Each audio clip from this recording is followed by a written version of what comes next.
So, welcome to the latest episode of Your Stories Told Your Way, which is an opportunity for you, the listeners, to actually tell your stories about your famous ancestors, and I'll have a chat with you and add them as an episode on the podcast.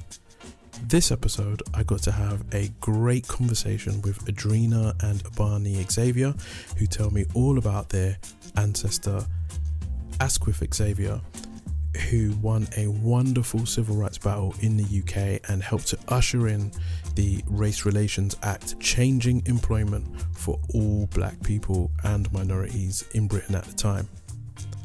Just a quick warning, the language gets a little bit blue in this episode, and there are a few topics and racial epitaphs that are used that, if you're not ready for younger children to listen to, I just ask that perhaps right now you maybe get them to leave the room or put your headphones on. Anyway, I hope you enjoy the episode and I hope you enjoy the conversation. It certainly helped to educate me. So please kick back, relax, and enjoy the show. I'm Ebony Xavier Cope. And I'm Adrina Xavier. And today we are talking about Asquith Xavier, my mum's uncle, my great uncle. No, he's not my great uncle, is he? Your granduncle. My grand uncle. Yes. Asquith Camille Xavier was my father's elder brother. My father is Ebony's grandfather.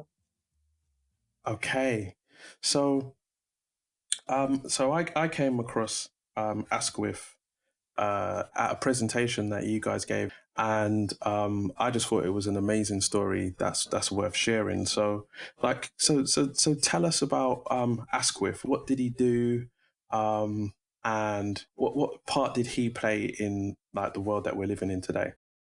He came over as part of the Windrush generation because he was told that England is his mother country, the streets are paved with gold.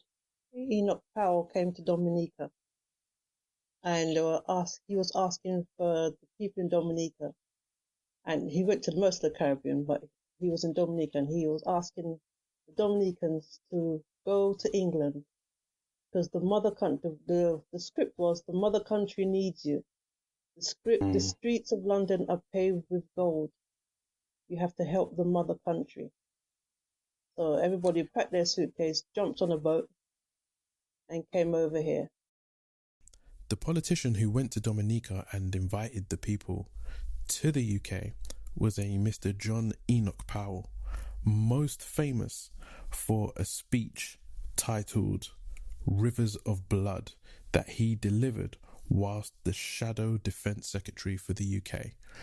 I've found a very short clip and I'm going to play it now.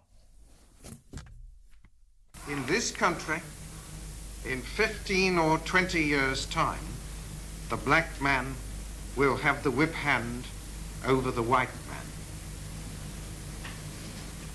Well, I can already hear the chorus of execration. How dare I say such a horrible thing? How dare I stir up trouble and inflame feelings by repeating such a conversation? My answer is that I do not have the right not to do so. Okay, so now back to the interview.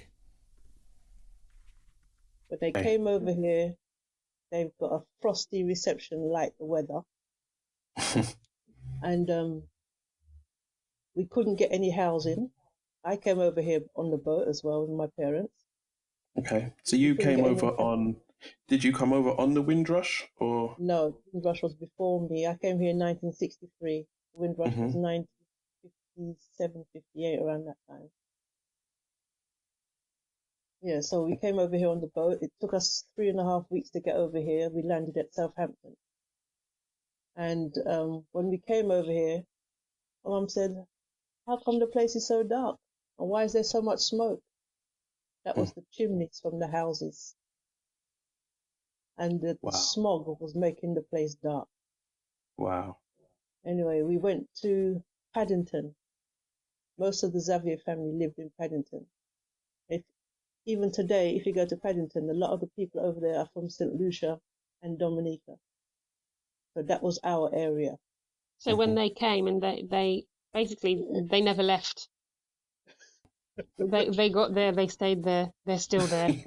They're not going. It's like that right across London when you actually look at it. Yeah. Like there are little pockets where like this is Jamaica, this is St. Lucia, this is St. Vincent, this is Barbados. And never so much as not really leaving, but a lot of people are getting pushed out now, I guess. It's the right word. Gentrification's coming, getting pushed out. Okay, so you guys arrived in Paddington, the ex-clan, the Xaviers, arrived in Paddington and took over with the rest of Little Dominica. So when you got here, like, you know, kind of what happened? The reception was frosty like the weather. What really took place then? Oh, my father and his brother and sister came over here before me and my mum did. And they got a house. We rented a house. So Uncle Asquith lived in the top floor. Then their sister lived on the next floor down. We lived on the next floor down. and another family member lived in the basement.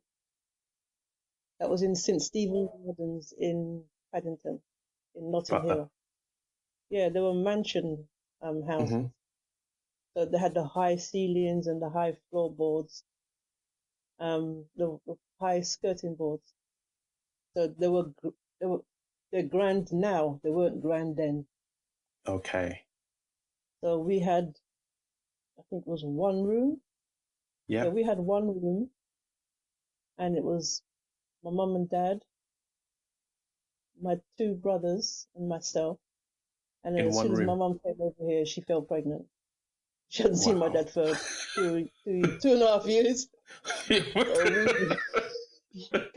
The family grew quick.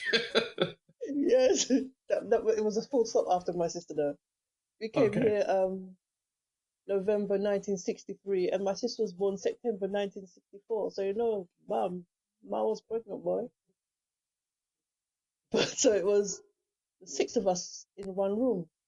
My mum just bought a curtain, and this piece was the children's side, that piece was her side, and then there was another big piece, and that was the front room. Wow. So that's how it was. And we eventually moved, and we moved from St. Stephen Gardens, and we got another place, but it was still the same one room. And we lived there until my dad got a job as a schoolkeeper and got our own house. You guys kind of had to... Uncle Asquith was... Yeah, go on, what you say? Yeah. And so you were just about to talk about Uncle Asquith. I think he worked in the Wars ice cream factory at first. Until he got the job in the train station. Okay, so he started working in the train station. So which train station did he work in, and how did he get the job, and how was it when he started? I mean, you said the reception in the country was frosty. Was he welcomed in on the trains? You must be joking. I think he started off as a cleaner or a porter. He was working at Marylebone Station. And I think that time all the dignitaries used to come through Marylebone Station. And when they came through the station, they would give them a day off. Because they didn't want no dark-skinned people to be there when the Queen or the Queen family come to get their train to go wherever they're going. And he got fed up with that, and the job came up at Euston. And he applied for it, and they turned him down. Wow. And that's where the fight started. Okay. So, you know, So why did they turn him down? And you're just about to say, and that's where the fight started. Like, why did they turn him down, and what happened after that point? They never had no reason to turn him down. They turned him down because he was black. And at that time, there was no people of color as a station guard welcoming, like how the people are at the barriers now, how they tell you to go to platform this and platform that and ask questions. Black people didn't do that time. Black people were just a cleaner, or they would collect the cases to put on the trains, but they wouldn't have that important role to speak to the public. So when he applied for the job, he had all the qualifications that they asked for, but they still turned him down. I remember him saying to my mum, I'm going to fling my hand. And when I fling my hand, they'll see what I'm talking about. When he says fling his hand up, he's going to write letters of complaint and he's going to take it further. Okay, so flinging his hand didn't mean he was going to hit anybody. No attacking was taking place. He was going to use words rather than fists. The power of the pen. Power of the pen. So that's how all this thing came about. Until he got the job. But after he got the job, he was racially abused. He got a lot of threatening letters, threatening to kill him. He had to have police escort. And eventually he had to move house. And that's how he ended up in Chatham. Oh, yeah, and his family are still in Chatham. Most of them are still in Chatham in Kent. Okay. So they actually eventually would had to move from Paddington, from the home that you'd come to. What, for safety? Yeah, we moved from Paddington to Chelsea, from place, and from there that was temporary, and from there they moved into Chatham. They bought the house in Chatham. And so, I think looking at it from today, especially from today's point of view, you look at the guards and the ticket inspectors and the people who help you on the platform, and if you've ever travelled in London, it is super multicultural. But going back to that time then, we are literally talking about a world, and it's not that far ago. I mean, what are we talking about? 66. Really? 66? 67, England had just won the World Cup. So we're talking, 40, 50 years ago, not long ago. This is living memory here. And there were no, the black people were only allowed to be cleaners, and there were no black guards. I'm just trying to visualize a world where I wake up and I'm making my journey to work, and I get to the train station or on the buses and there's no black people. I turn on the TV and there's no black people. I open up the newspaper and there's no black people. And as much as we're still kind of fighting that fight for representation now, it almost blows my mind to think that there was a time when that of the beginning of that fight here in the UK.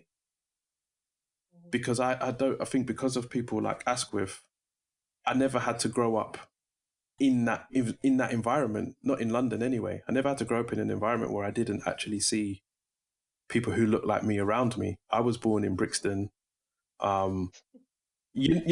Everybody, my dad had a record shop in Brixton.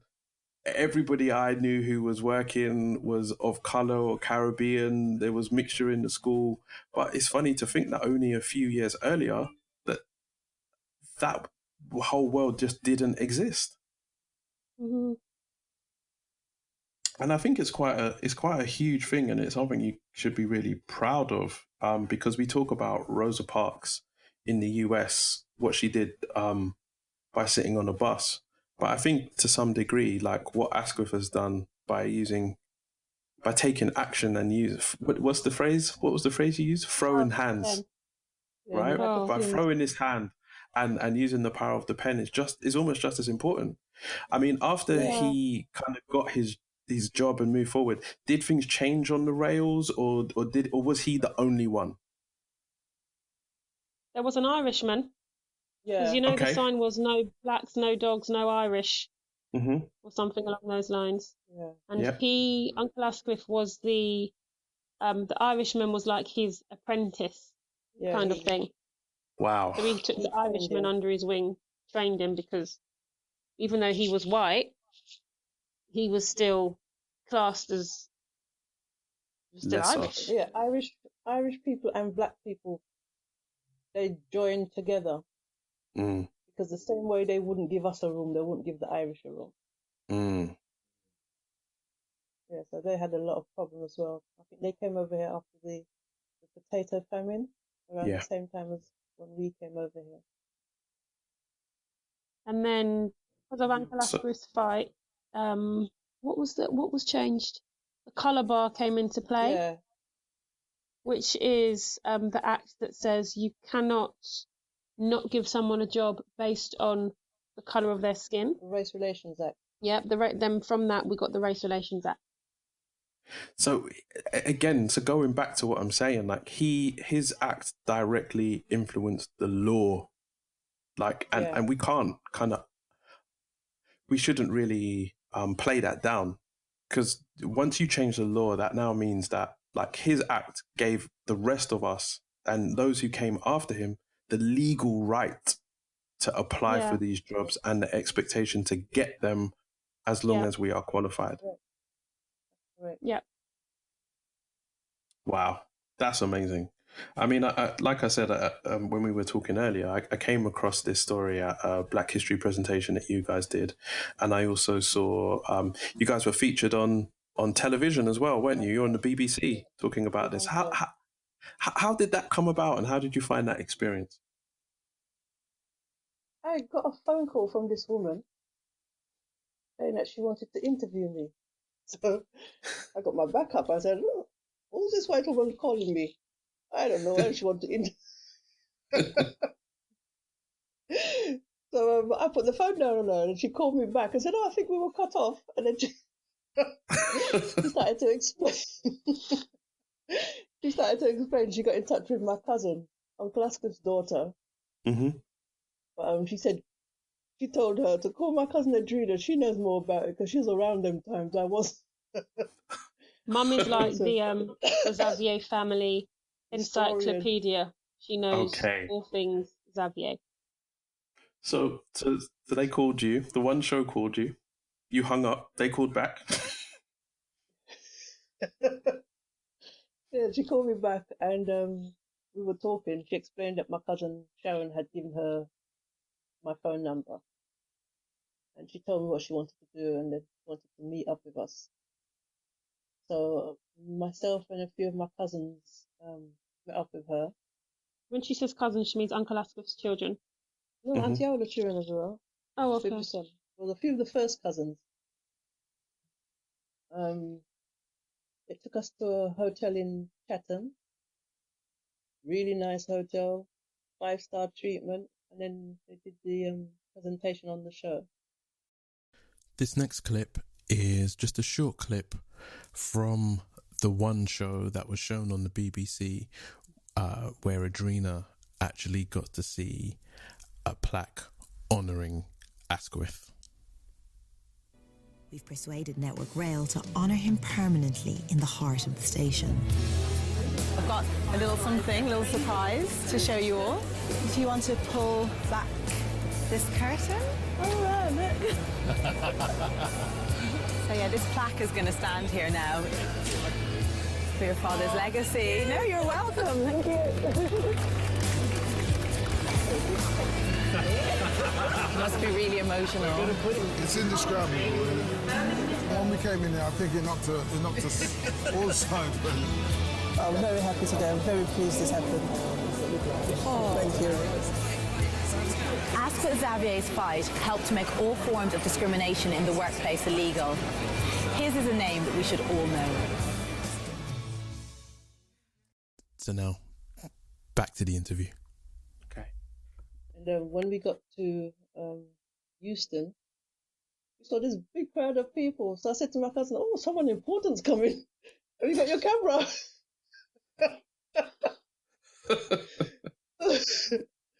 Anyway, we're following the crowd now. And the woman says, "Can you just go around to the left?"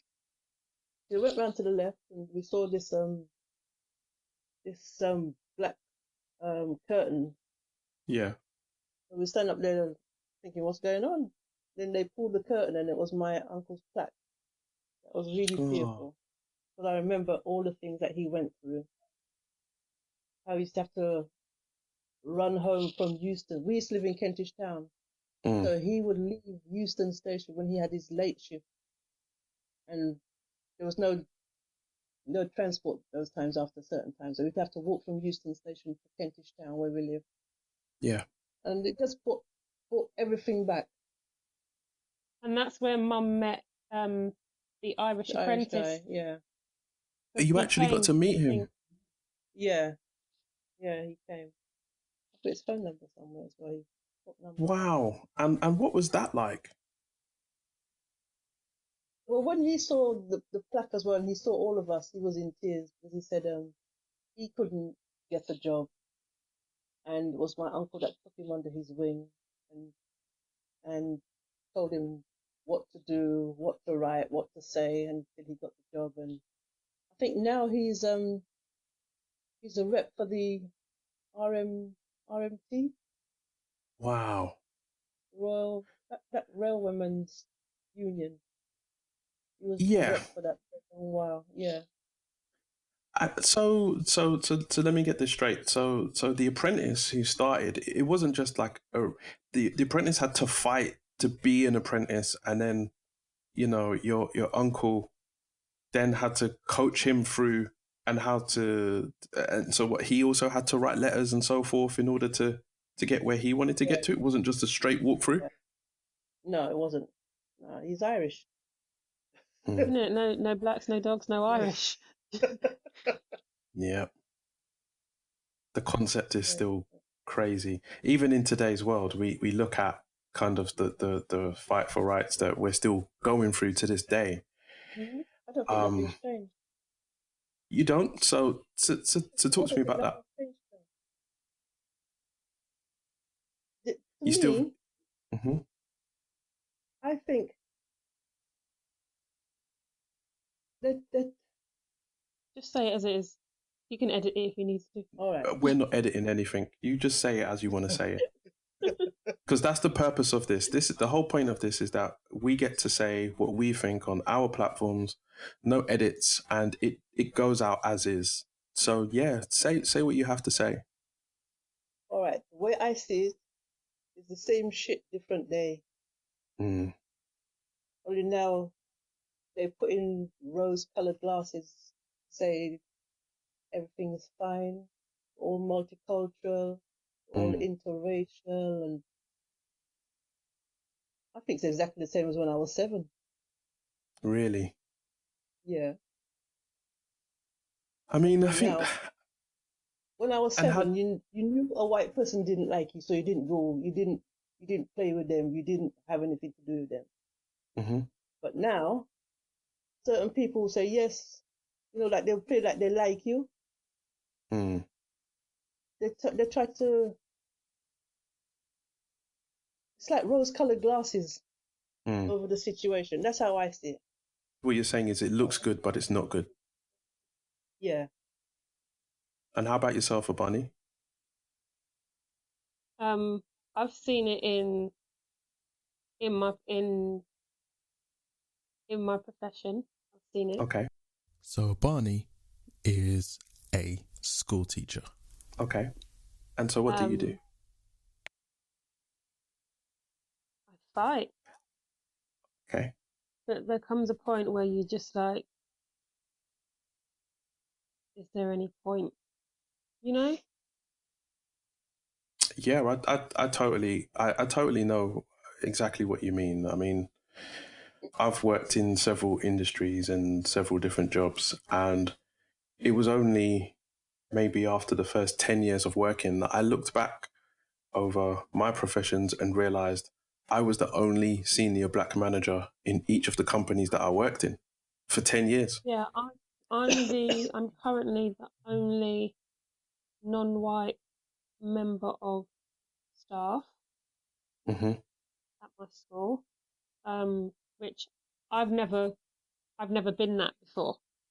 Mm.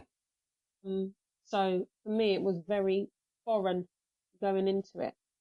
Mm. But yeah, but it is what it is. At the end of the day, if I want to progress, then there's going to be situations and there's going to be things that I'm going to and because of the area I live in, there's going to be instances where I'm going to be the only black member of staff. Mm. But I'm not going to let it deter me from achieving what it is I want to achieve. I understand. And Adrina, for yourself, like, you know, you grew up seeing all of this. How did that affect you as a young child? You know, as you must have been round about 8 or 9 at the time when this started. How did this affect you how did this affect your childhood, seeing this and knowing that your uncle's going through this? Like, you guys were pretty much in the same house, in each other's lives all the time. When I was younger, I'm gonna say it as it is, okay? Mm-hmm. When I was Go younger, I for it. didn't have white people. Okay. They couldn't talk to me, they couldn't breathe on me, they couldn't look at me. It's a fight. Mm. That's just how it was. And is that because of what Remember, you saw your so what family I go went through, or what you went through? what the family and myself went through. Okay. Tell them your story about love thy neighbour. Oh, there's 2 stories. There's one time when we were coming from the doctors. It was myself, my mum just had my sister, my brother, also all of us would except my dad. And my mum went to get the pill because she said she didn't want no more children after my sister, Mm-hmm. because England was too hard. So she went to the doctor, and the doctor said, yes, you can get the pill, but here's a letter. Take this home and let your husband sign it. And if he signs it, then I can give you the pill. We come at the doctor's surgery, and there's this white man following us. My mum started walking faster, so we started running behind her. And she got to the stage where, when she just not too long had a baby, so she got to the stage where she got tired. So she turned around and said to him, what do you want? And he says, oh, it's all right, love. I'm not going to hurt you. I just want to see your tail. So Pardon? he thought, yeah, he just wanted to see our tails. Because he thought black people had tails, because that was what was said. When the black guys used to go to dances and pick a white woman to dance with, the white woman used to be filling up their bottom. And the black man is thinking, yes, the woman like me. No, wanted to see if you had a tail. Wow. Uh-huh. Wow. Sorry, that threw you. that did. Do you know what that did for me? That threw me for a lot of reasons. Even brushing past the tail thing, but the fact that she didn't want to have any more children because the country was too hard. Like, to reach a point where you don't want to have children, you don't want to bring them into this world, says a lot about the environment and what you're going through. You know, when you just decide, nah, I can't bring children into this, that really, that stopped me in my tracks. And the tail thing, I ain't even going there. I can't go there. I can't go there. You hear some? Oh my! Yes, please. When we were in Dominica, when we went back to Dominica, my mum used to tell me about her little shop. So I was expecting to see this little ramshack little shop. Mm. When we went to Dominica, she said to me, "Oh, that's my little shop there." I'm still looking for this ramshack little shop. I said, "But Mike, I can't see no little shop." She said, "Look, it's in front of you." It was a supermarket, a big, massive supermarket. That was her little shop. Wow. And the house that we had, I've got a thing about arches. I don't know where I get it from. But every house I bought, I had to put an arch in there. Yeah.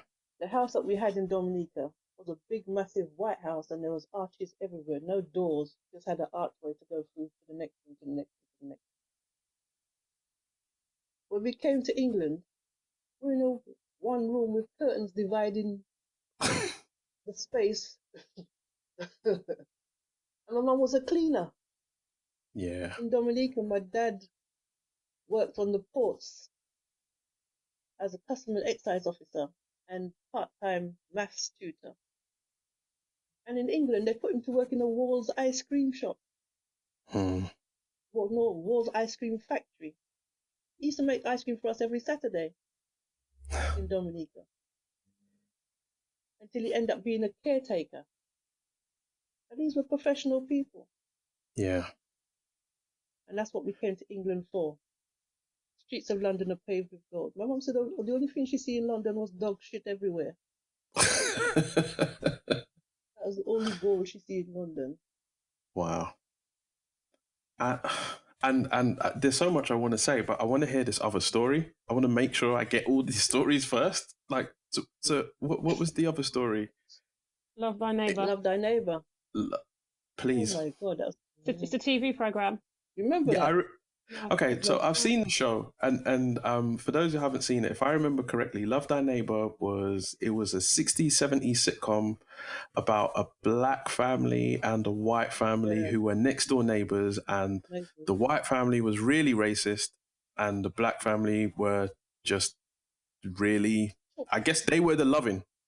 The other family was the neighbors, and I guess the black family were the loving, because it was groundbreaking at the time. I remember reading about it, but so when you say love thy neighbor, what, were you in it, or did that happen? Oh, I hated it. I hated that program. I was at school, and they used to call me Eddie because no one could remember Edrina. Okay. Too hard, them, they said. So I was in primary school, and it was Eddie, Eddie, Eddie. And we were making friends and everything. Just started to get used to being friends with white people because I had to mingle now. Mm-hmm. Went home, Love Thy Neighbor was on. And because it was a black family, black people on TV them times was a rarity. So everybody sit down watching Love Thy Neighbor. And you're hearing all these racist names that they call you on the street anyway, but it's on TV. So, I was familiar with the show Love Thy Neighbor, or at least I thought I was. So once I'd finished my chat with Abani and Adrina, I decided to go and actually check it out to see what type of show it was. Sometimes our memories can play tricks on us. And so I found some clips from Love Thy Neighbor, and I'm going to play you some of what Adrina's talking about right now. I wish to make a complaint against the nignog.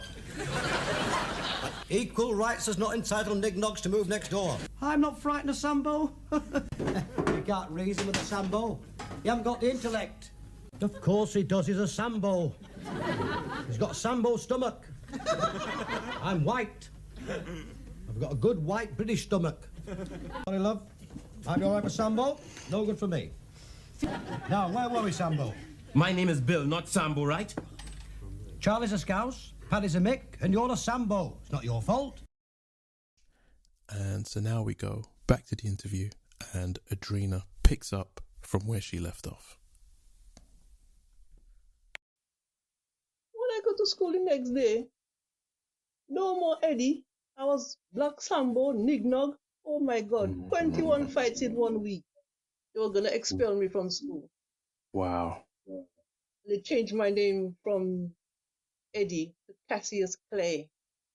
I hate that program.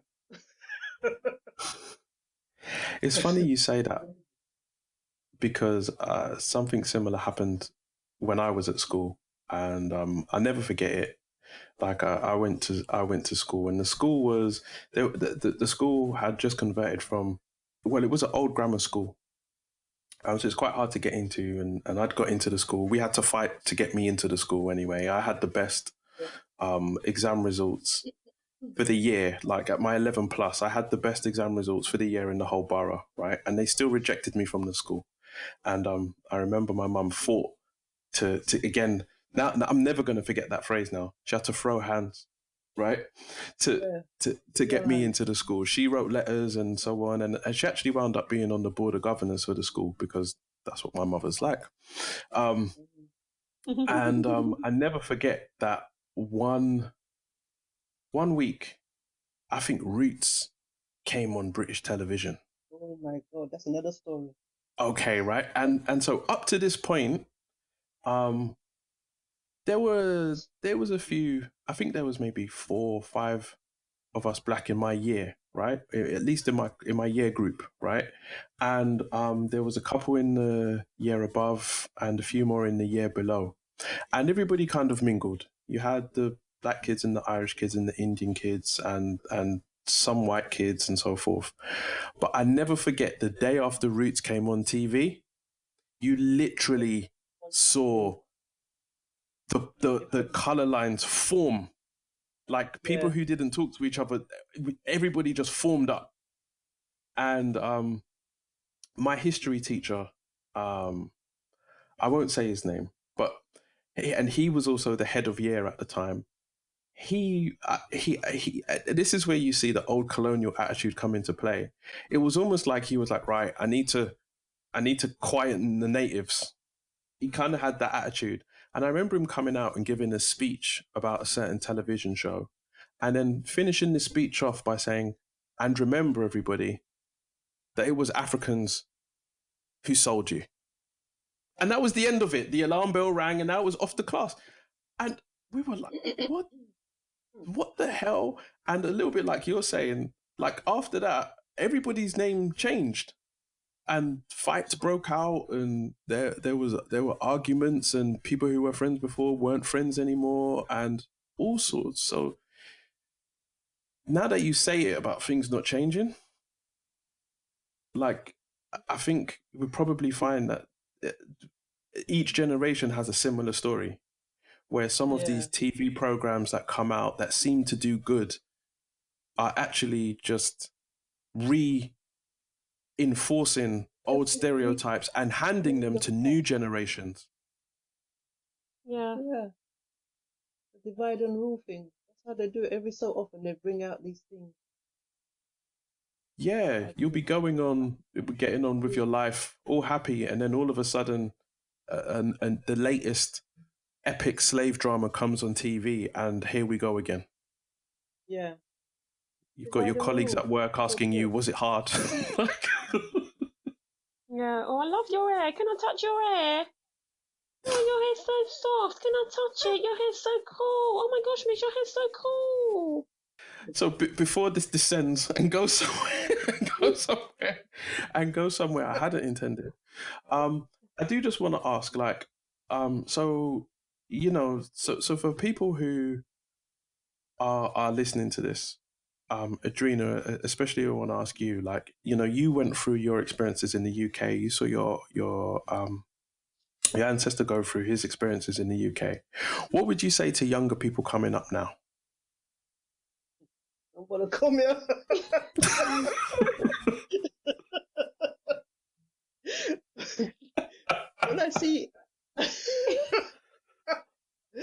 When I see adults from the Caribbean come up here and they complaining, I always say to them, did you read any books? You don't know what England was like before you come up here. You had a choice. I didn't have no choice. When I came up here, it was on a boat and I was 3.5. I never had no choice. So shut up complaining because you knew what you was coming into. All who can't hear must feel.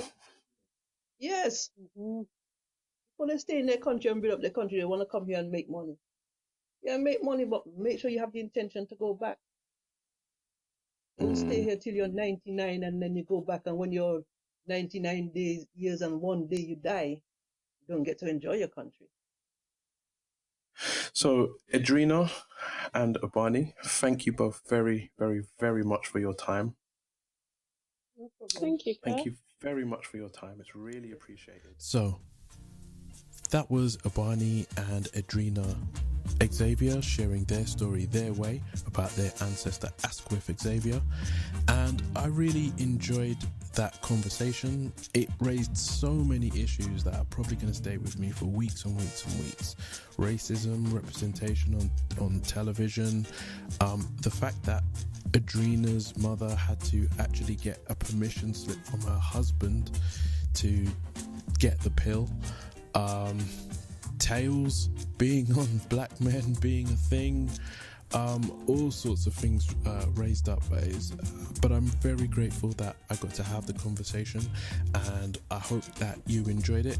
And the next episode will be coming along soon. So that's Your Stories Told Your Way. If you have a story that you would like to share, then you can please email me at blackhistorybuff777@gmail.com, or you can find me on Instagram at blackhistorybuff777, or on Facebook at blackhistorybuff777, Twitter by the same name. So please reach out, come and find me, DM me, share your stories your way, and we can have a great chat about it. So take care, and you'll hear from me all soon.